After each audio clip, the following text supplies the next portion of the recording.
Hi everyone, Jackson here. Welcome back to the Daily Endeavours for the 11th of January. Timestamps will be in the description if you want to get to a specific part. If you don't want to deal with all the Update 45 or God Vendor stuff, I'm going to do that first. There's a fair bit I want to talk about there. This is probably going to be a bit more of a stacked video than what we're normally used to, just because I just read about the Full on Banners update, and I just want to go through a little bit of that. If people haven't seen that yet. So it's basically the next big update. Well, big is a interesting word to use for ESO coming later this year. TLDR, 2 new dungeons, Cyrodiil, something they're adding to Cyrodiil, some refreshments to the tiny starting zones, the Stretch of Car, Blackrock, that stuff, like a visual change or aesthetic change, and then some basic quality of life improvements. Now, the one that I'm most interested in will probably surprise you, and that is actually the Cyrodiil testing. So, as people who watch this probably know, I'm not good, and I don't enjoy doing PvP. Not that I hate the community or anything. I'm not competitive, so it's just a place I don't like going into. But one of the things that I personally have believed has really impacted the game's ability to get balanced properly, because this game is a fucking balancing mess. Like, there's some classes that just are so much better in most things than other classes are, and there's so many sets, there's so many sets now, it's hard to balance and all that. But one of the biggest things to me that has really caused a lot of things to be really shit when they're balanced is the lack of separating PvP to PvE skill balance. Because at the moment, all they do is the skills are just conglomerately balanced for both at the same time, and it just can cause some weird things to happen. You could go into I could go into crazy detail on the whole proc stat changes back in Morrowind era, and how they just completely fucking just did weird shit that just did not actually balance them properly in any way. But yeah, there's a lot of things I could talk about there. Just class balancing in general. But I think this could actually be good. I've been quite skeptical of this game in the past.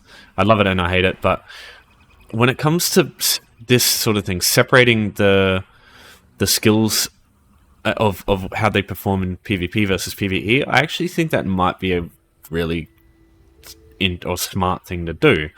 Whether or not it's actually going to work, because this company has a really weird way of just balancing shit, we'll have to wait and see. But what I do want to go through is there's an image on the forums here.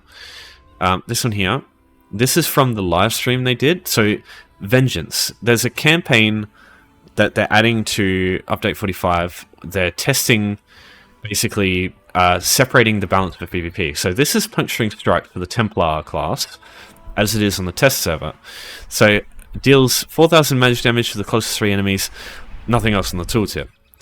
On live server, it does a bit of damage, mainly does most damage to one enemy, and then 1,000 magic damage to all other enemies, gives you reduces movement speed, heals for damage done. Biting Jab gives you a bunch of damage, gives you major brutality and sorcery. This doesn't. Well, I don't know if it gives you major brutality or sorcery on the other version.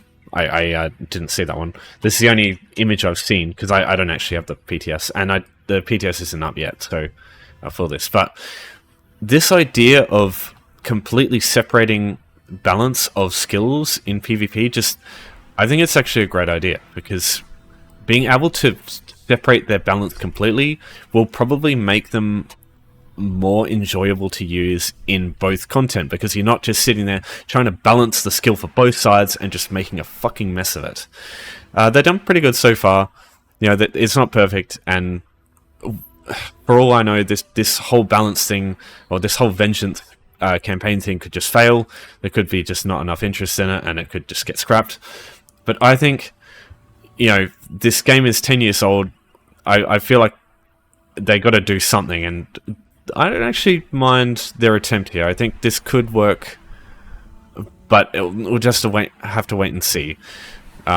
They have done some really stupid shit in the past, I think. I just remember Viper's Sting and Red Mountain and what happened to those sets, like the proc sets, and yeah, I'm still annoyed to this day how they handle that shit. But anyway, so that's the main thing, I think. This is the most interesting thing to me, and the one I'm like actually looking forward to most, which is funnily enough because I fucking hate PvP. But the fact that they're going to separate, this is something that I've really wanted them to do for a long time, and I think they should have done a long time ago. And you know, whatever, better late than never. There's 2 dungeons. It's the same old shit. Buy them for like $15 Australian or American or whatever. 1,500 crowns they're going to cost. So it's just like Bedlam Vale and Valsinar and all those new ones. They're going to be quite advanced because there'll be lots of stuff, lots of achievements. Maybe a skin or some body markings or some shit related to it. After a few months, they'll add the sets, the styles related to it and all that stuff. So yeah, just look forward to that. They'll probably... I wouldn't be surprised if they make a Crown Crate, like a new Crown Crate set related to these as well. Or at least stuff on the store for you to buy for fucking like $40 or some shit. Starter Zone refresh as well. This is also interesting. They say it's mostly like the visuals and the feel of the terrain, which is good, because I'm just hoping that they don't actually change the way it works and the performance, because they changed the tutorial, the Cold Harbor one, and I personally fucking hate it. I wish the Adamantine Tower one came back, because I think that was way better. But whatever. I think just appearance-wise is probably a good thing, because they do look outdated as fuck compared to some of the new zones. Quality of life stuff. So they're changing some things with the green stars, green champion point stars. Specific craft are going to no longer be slottables. They're just going to be like the yellow ones. So, for example, I don't know which ones are going to change in this one, but they're going to turn some of these green ones into yellow ones, which means you don't have to slot them and give up some of these other really valuable ones. I don't know which ones they're talking about. They could change some of these yellow ones to green ones and change like really niche ones to yellow ones. We'll see. That I haven't actually seen what they're doing, and there's no real... they haven't really explained which ones are actually going to change here. But yeah, I guess we'll just see. Teams also increased the visibility of the value of Wonderstone boons. Reminds and where you can find them. Maybe on PlayStation this might be helpful. I don't know what they mean. Increase the visibility of the value? What do they mean by that? I guess I'll just have to look on PTS when it comes out. Start of a series of general improvements to the player experience. Yeah, whatever. It's just fucking extra wank speak. Okay, so that's all I really wanted to talk about with this. Yeah, I guess we'll see what happens when it comes out. But you know, these updates, they're not going to be as big as the old ones are. The game's not pumping out as much content anymore. I'm pretty sure the team actually doing stuff now is very small. I don't know for sure, but I've seen talk that most of the developers that worked on this game are now working on a different MMO, and they've just got like a skeleton crew working on this game. Whether that's true or not, I don't know. That's just speculation. I'm not going to say that that's true. But it seems to be the case, because there is just so much, like, just so little content nowadays with this game compared to how it used to be. Alright, so let's first go through the monster sets, or the golden. There's 3 things I want to talk about. So I'll firstly talk about the forgettable shit. Truth. When you deal damage to enemies off balance, you get a big weapon and spell damage boost. This is decent in PvP. It's difficult to use now. Or, well, it's not difficult to use now. It's just situational. The ways to get off balance, there's like only certain classes can do it reliably, unless you use a lightning wall and a shock enchant, which the only time you really want to use this is PvP, because it's a good burst set, and using lightning wall in PvP is not great because people can just run out of it. But there's some classes who get off balance really quite well. I think this set goes really well with... Oh god, what's it called? There's another set that gives you... Hold on, let me find it. Stun's Favor. So, Stuns. So this one does the same thing, but just gives you tons of offensive penetration. So these two together can give you an absolute shit ton of burst. But using 2 offensive sets without a defensive set in PvP is quite... it's an easy way to get killed, but you will kill people very quickly using that. Nightblades can get good use out of... I don't think you get off balance from this, can you? No, you can't. Yeah, so here's a good example. So you can use Explosive Charge on Templars, deal damage, and sets the enemy off balance. So there's I'm pretty sure there's a cooldown to off balance, so you just can't just keep spamming on people. But it's not super long first. Nightblades have a good skill, but they only really when flanking enemies with concealed weapon or surprise attack. It applies off balance if you hit someone from the side. Whip for Dragon Knights gives you off balance if you use it on someone who's snared. So that's another way. There's other ways in the game, yeah. But would I use this in this day and age? Probably not. There's just easier sets to utilize in both content. But you know, this is a very old set, and I've actually used this myself before.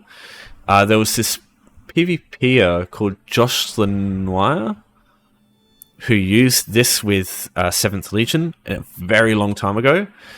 Because back when there was a champion point, I don't think it's there anymore. I think it's been changed to something else. But it would give you off balance, or it would apply off balance on enemies if you roll dodge. Also with evasion, back when it gave you dodge chance, that would also work as well. And that would just constantly proc truth, like fucking all the time, because you'd just be constantly setting people off balance, because you're just dodging them all the time. But they changed that CP a long time ago. So yeah, truth has found less usage nowadays. But it's still a really good burst set. It's a bit situational. You need specific things to get it to work. Ranger, reduce the effectiveness of snares. This is a useless set purely because there is a much better thing to remove snares. Have I got Sigil? I don't. There's a bunch of skills that give you full snare immunity. One of these is Blur from the Nightblade skill line. Race Against Time. One of them was for Momentum. Forward Momentum gives you immobilization, immunity to snares. You got Shuffle as well, removes snares. So you'd be much better off getting one of those to remove the snare completely, as opposed to dedicating an entire 5-piece set to halving the amount of snare that you get. You can also buy it on guild stores for like ridiculously cheap, I'd say. Necropotence, this goes back a very long time. This was once a meta set for sorcerers in PvE, maybe in PvP too, I can't remember. I would assume so, because a little while ago, pets used to use, they used to scale on Magicka only, instead of spell and weapon damage, and because of that, Necropotence was incredibly strong for sorcerers. It was one of the strongest sets in the game, because it just made your pets do so much damage. And yeah, nowadays your pets do scale with weapon and spell damage, so the set just kind of got lost in the source. Fully lost in the source. Yeah, I wouldn't buy this for 125,000 gold, because you can also get the jewelry in the Overland for very cheap as well. Yeah, I actually do have a golden set, I believe. Do I still have it? Oh, I don't have it anymore. I used to have a full gold Divines set, and I had one for years. I just recently deconstructed it, because that's how far down it's fallen. Yeah, these three here I wouldn't bother with. Now, Spell Power Cure, on the other hand, This is a meta healing set, just like this one, just like Nazare. It's a really good set. Something I think that is a staple in this game. Now, 200,000 gold, that is a lot for a purple jury piece when you can just do normal White Gold Tower. However, it is quite a few runs through White Gold Tower to get jury for White Gold Tower, because the only way to get jury in dungeons is either to defeat the boss and you get a chance between jury and weapons, and there's a lot of different weapons to get, so the odds of getting jury is not high. You do get it. I think it's a separate RNG pool, so you don't just get like, it isn't just like 1 in 30 weapons and a jury piece to get. I think it's just like I think it's a bit different. You'll get the jury usually way before you will all the weapons, but it is a lot of work just trying to get groups for White Gold Tower, because it is a very old dungeon and not that many people do it anymore. But normal with a group is really easy nowadays. That being said, doing it on your own is quite difficult. The first and second bosses are an absolute pain to deal with. Even when you... the first one, not really with a good companion, but the second one, definitely even with a good companion. Because those bosses, even on normal, they do a lot of damage. I think this one could be worth it. For 200,000 gold, though, that's a lot. I don't know. I'll leave this up to you, but this is one of the ones where I'm not just like, no, don't do it. I'm like, maybe consider it, because this is a really good set. Can be a pain in the ass to get. The only thing to keep in mind with this one is Imperial City is a free DLC, so everyone has access to White Gold Tower. So you can do it, and everyone can do it, and everyone will do it, but getting a group for this might be a pain in the ass, and in that case, I can understand if you want to buy this one. But yeah, I'll leave that decision up to you. Now, the monster sets. Nazare. It's a meta set for group PvE. For PvP too, I'd imagine, because some of the buffs you can get over there would be helpful too. But yeah, really good. Basically, whenever you use an ult, it extends buffs for a ridiculous amount of time. So you can basically keep uptime on really powerful buffs like Major Vulnerability up much easier for a single player versus whereas in other cases you'd need like multiple players to get those sorts of uptimes. So it just allows you to optimize groups, makes you able to get like other buffs much easier, more damage, bosses die quicker, don't have to deal with sustain as much, more damage. So Nazare comes from Ascending Tide. It is Shipwright's Regret. This is a very advanced dungeon. On veteran, this is quite tough. So yeah, if you don't want to bother with that, because the monster shoulder is a lot easier to get than the helm. So if you want to get this, and then you can just use the keys to get helms at the monster shoulders, then it might be good. So yeah, this one's a very worthwhile investment if you don't have it. But yeah, it is a lot of gold still.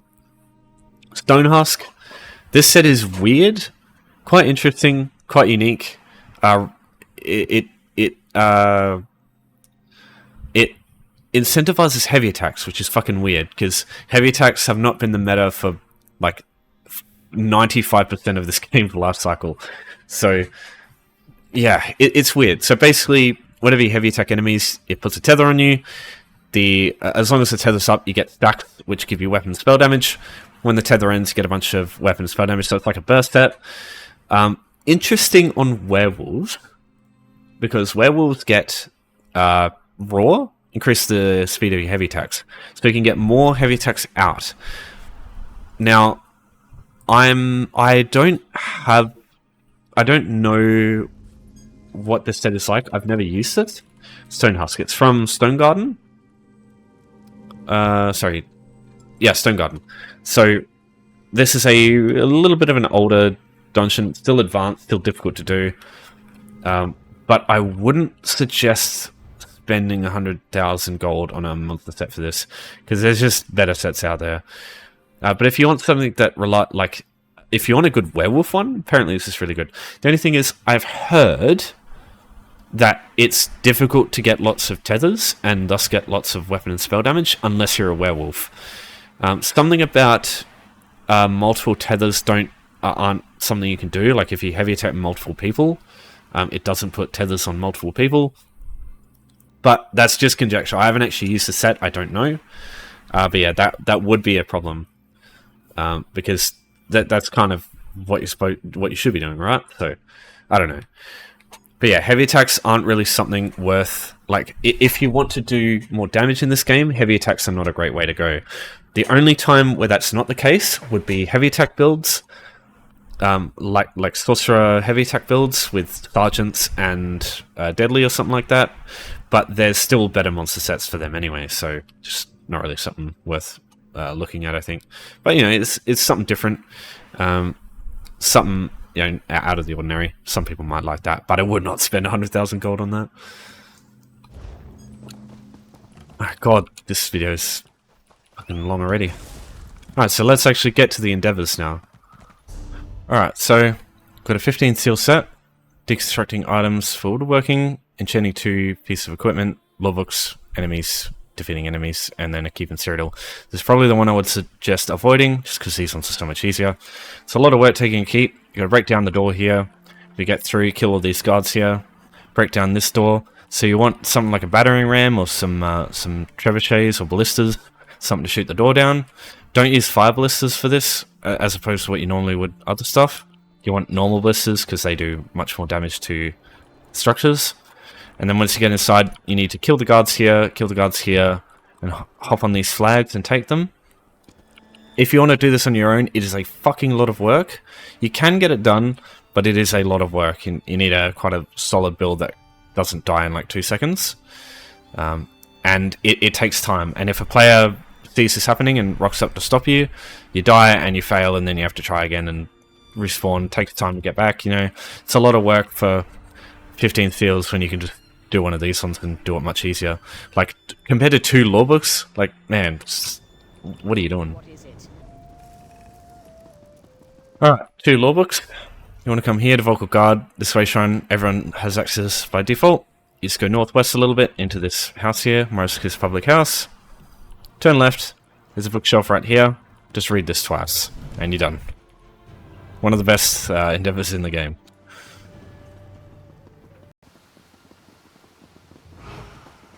Okay, so we've got deconstructing items at a woodworking table. So this is the same as it was like 2 days ago. It's just 8 items instead of 5. So there's 3 ways I suggest doing this. Firstly, if you do a lot of writs, you'll probably have some intricate items lying around. You'll have some intricate woodworking items. If you do woodworking writs, you can use these, deconstruct those. That's one way. Second way is using maple and stone materials to just spam craft a bunch of bows or staves. These will cost 3 standard maple. The only thing I wouldn't suggest crafting is a shield, because it just costs twice as much. So yeah, any of this stuff, just craft 8 of those. It'll cost 324 standard maple and 8 star materials. So standard maple, oak, all this stuff you can get from guild stores, very cheap. Shouldn't be anything more than a couple of grand for a full stack, and that will last you quite a while if you want to do it this way. Star materials can come from carpenters. You got one right here. They sell all of the racial styles. Whatever character you have, you'll have a racial style for that race, so you can just get it here. So it's easy to get that stuff. Now, my suggested method for this, the one that doesn't cost you anything, doesn't cost you any like doing quests to hoard them, or doesn't cost you any maple or anything to actually craft them first before you decon them, is to borrow, quote unquote, a bunch of stuff across Vocal Guard. So you can do this in other places, but I think it's easiest to do it in Vocal Guard because there's a bunch of stuff all over the place that you can get without really getting a bounty if you're careful. And Vocal Guard, you start with the way shrine too, so it's really easy to reach. So what you want to do first is come here in Crystal Vial. We'll also use this for the enchanting 2 pieces of equipment as well later. What you want to do is come upstairs, wait for Cyrodiil to be looking away, steal these 3 staves here. There won't always be 3 staves here. If there's not, just take as many as there are and move on. Oh shit. Oh my god. Hold on, I've got to go clear some stuff. Man, what have I been doing? Oh, that'd be why, yeah. Okay, next place to check is Bright Steel Armory, just over the road from Crystal Vial. So there's a bunch of bows in here, so let's go stealth, make sure this guy here can't see you. If they do, it's not a big deal. Guards won't actually hunt you like they will in Oblivion and Skyrim.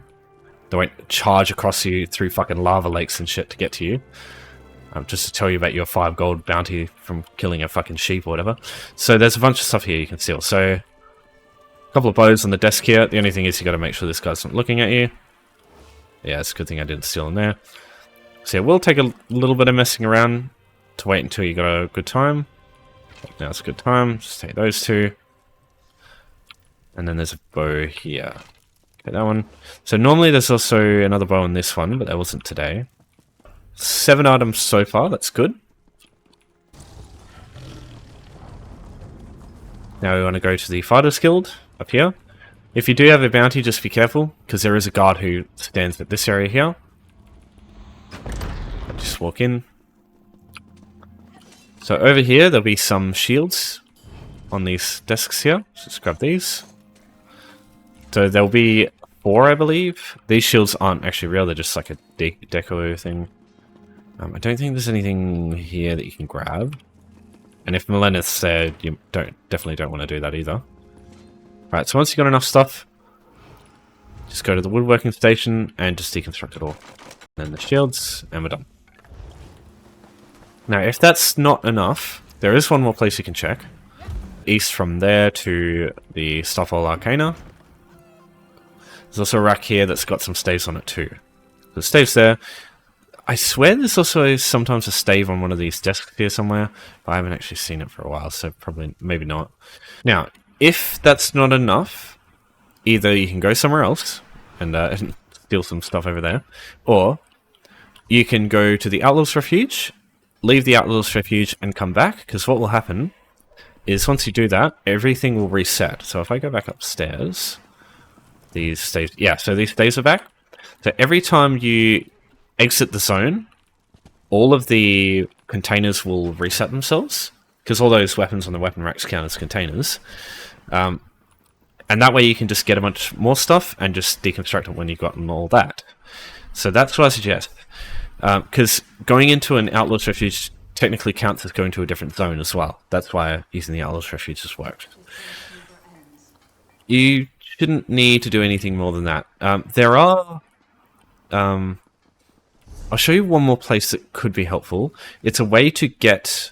I'll show you 2 places. There's ways to get woodworking items without getting a bounty, because they're not stolen. They're just items that you can claim.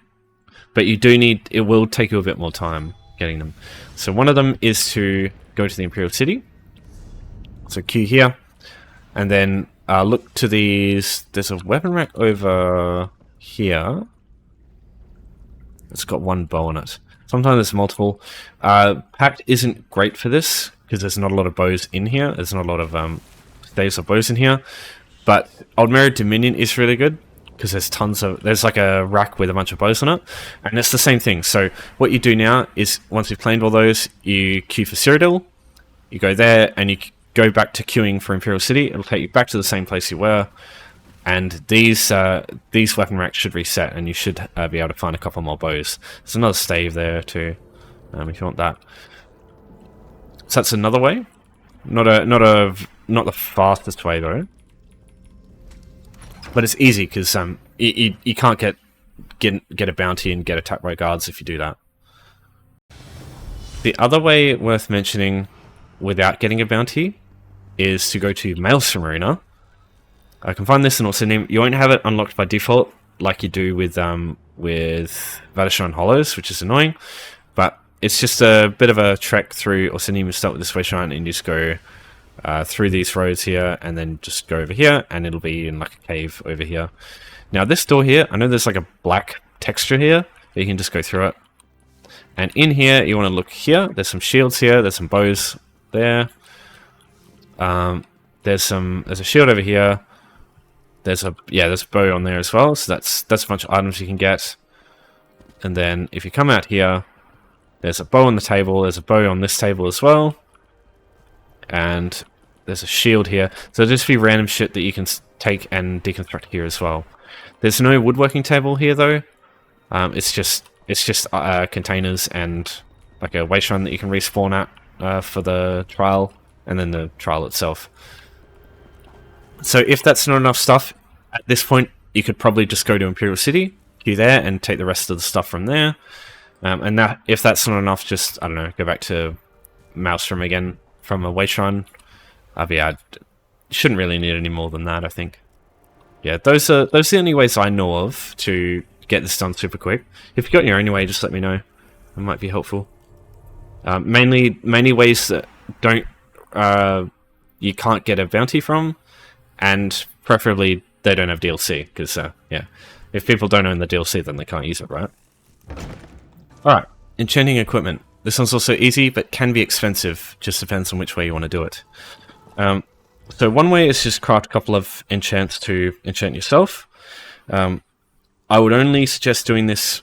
what I would suggest is crafting one of the items that you crafted to deconstruct for woodworking, or just craft like a level 1 item and just enchant that with level 1 glyphs, because what you do is you get something cheap, like Deteri, Jajota. Use Jajotas for sure. So you get the blue ones from enchanters. These guys give blue ones. They also give you glyphs, so that's the other way to do it. But what you do in that case is use either Jode or Jorah. These two are the minimum level ones. These can be used on level 1 gear. So you craft a level 1 item, use Jode or Jorah to make some glyphs to enchant on it, and you enchant it that way. And maybe just keep that level 1 item on one of your characters. You can also do the same thing for like a max level item. That's what I did here, but I really should just get rid of this because it's pointless. The other way, and the better way I think, if you have a bit of gold, the quick way is to buy the enchants from these the enchanters. So you've got these glyphs here. They are a bit expensive. What you can also do to make this a lot cheaper is do this on a low level character. You'll get much cheaper glyphs that, yeah, they don't cost anywhere near as much as this. Still a little bit, but yeah, something you can do. So what you want to do is buy 2 different glyphs. I would just buy a glyph of flame and frost. And then what I'm going to do is, it's the same thing as I did before with the deconstructing woodworking items. Just grab a staff from here and just use that to enchant. So enchant it with the glyph of flame. And the reason you don't want to get the same glyph twice is you can't actually enchant the same glyph on the same item. So if I go with frost, I'm dumb. Wow, I just fucking bought the same one. Jesus Christ. Fucking memory of a goldfish. Alright, so if we go enchant, as you see, the only thing that shows up is the frost one. So if you try to enchant the same item on something that's enchanted, it won't let you. So you have to use something different. That's why you want to do 2 different glyphs. So yeah, those are the only 2 ways I'd suggest. That way, both of these ways are doable regardless of your enchanting level, if you use level 1 glyphs. You can use level 1 glyphs on max level armor, so you can just get one of these too. But yeah, it's just up to you. And then, if you're still doing the woodworking one, you can just deconstruct this and do it that way. Really should have just put this in front, shouldn't I? Yeah. Wow. Hindsight's 2020. Okay, last one I think worth talking about is defeating enemies. There's a lot of good places you can do this. For example, Skyreach Catacombs is probably one of the best. Instanced, nobody else can get in, kill these enemies. But with enemies, it's actually pretty good because you don't have to kill them for this to count, unlike you do with some of the other ones, like class skills and weapon skills, scribe skills. So it's fine to do this with other people. You can do dolmens, you can do incursions, the ones from Western Skyrim, I can't remember what they're called, Harrow Storms. Do stuff like that. You can do trials, because there's lots of enemies in trials. Do all sorts of stuff. You can also do public dungeons. Public dungeons are usually pretty good for this. Forgotten Credits, I've been doing that all day on EU to level up my CP on that new character. You can do all sorts. But just because everyone's seen Skyreach Catacombs to death, yeah, getting here is a bit of a pain in the ass. Get someone to take you to this way shrine, I think, is the easiest way. Otherwise, it's a bloody pain in the ass getting to Bankrai to find the Stargazer. But, you know, something different. I'm going to go to Zolgan's Den. This is a group delve in Craglorn. It's just, yeah, I haven't actually been here. I don't think I've been here in years, to be honest. But I know there's these Craglorn group delves have a lot of enemies in them. The only difference between this and Skyreach is that it's not instance, so I can see other people in there. But I doubt there's many people in this place. People come here for the Sky Shard, and that's it. And I guess the achievement for killing the boss. Alright, yep, cool. As soon as we get in, some enemies here. So do this on your comfortable character. Get something with a lot of AoE, because you want to kill lots of enemies quickly. But, you know, as long as it doesn't die and as long as you're comfortable with it, whatever. So I'm running a Nightblade with Spriggans and Hundings. And, do I have a monster set? No, I don't. I've just got 2 random monsters. This is a very, very old character. I haven't used this one in ages. I swapped to my Magica Nightblade a while back. So, got this guy here, these guys.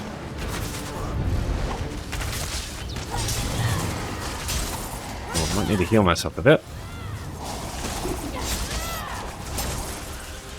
Great way to get some Rubido. Okay, so I know for a fact that the boss in here is the group bosses in Craglorn are fucking brutal. Is she in here? No, she's not. Oh, this could be good. Lots of enemies, but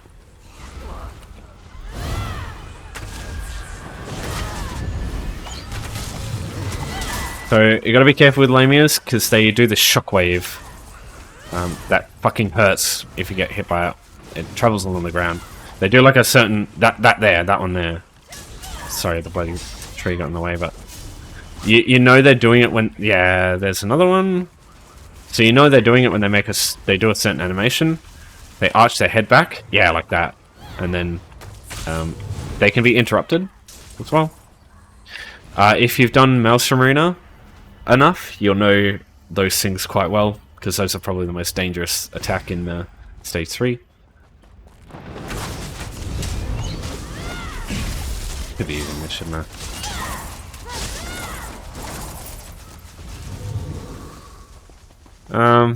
I guess I'll fight the boss, but I'm pretty sure these bosses are fucking brutal. Alright. Oh, yeah, I told ya. Alright, resonate, don't want to get... Oh, don't want to get hit by that. Alright, even though I did. Oh, at least they spawn a lot of shit for me to kill. Alright, use this to get some healing.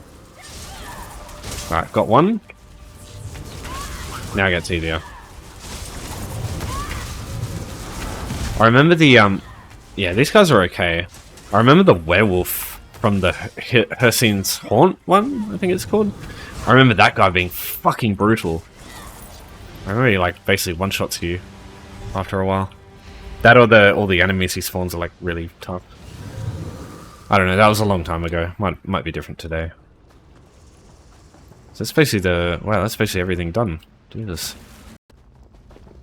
Oh no.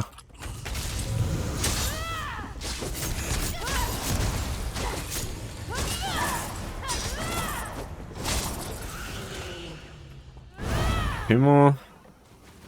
And that's basically everything.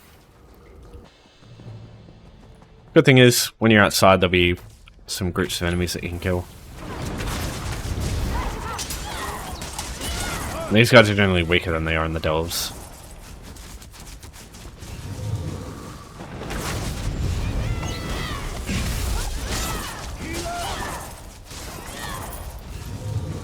Three more.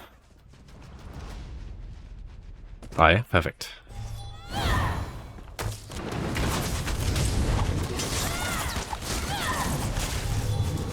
And that's it. So yeah, just find some place with lots of enemies. The Craglorn delves are pretty good. Just avoid the Hercin's Haunt boss. That dude's fucking brutal. Same with one of those Dwemer Spider bosses. They're fucking crazy. Skyreach Catacombs. Public dungeons like Forgotten Crypts, Lion's Den in the Rift. It's really good, though pain in the ass to get to. Another good one is Lost City is usually pretty good. Pretty much any public dungeon in the game, aside from Hall of the Dead, is really good. I fucking hate Hall of the Dead because of the ice wraiths. They bury in the ground and they fucking become untargetable. It's annoying. But yeah, just find some of those, get some AoE, because you want to kill lots of little enemies very quickly. Another good place would be Spellscar, right here. There's lots of enemies here that you can kill, but lots of people are usually using those places there. Yeah, if in doubt, just Skyreach it up. Kill lots of enemies, like line of sight, and kill lots of enemies quickly, and just pack them heals, and make sure you dodge those taking aim things that the archers do. Any questions? As always, just let me know. But yeah, that concludes dailies for today. Thanks everyone for watching. Thanks for your support as always. Thanks for hanging on for this long ass one. I do appreciate it, and I do appreciate all of you. And I'll see you next time. Take care.